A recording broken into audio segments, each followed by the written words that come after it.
Hey all, and welcome to today's video. So we've got a nice simple one for you, how to remove these S ones. So if you've got replacement ones like I have, so I've gone for the black ones, or whether you just want to get to the bulb or whatever, it's as easy as this.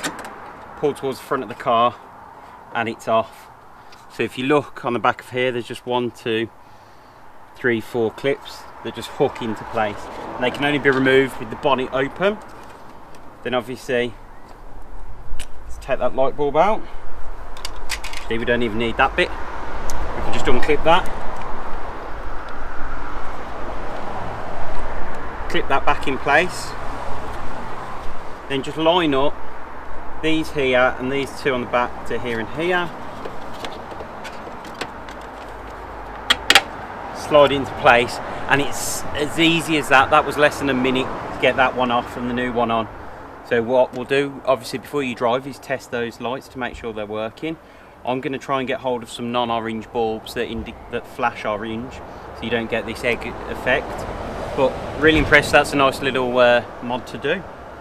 So that's super easy, and swap that straight over.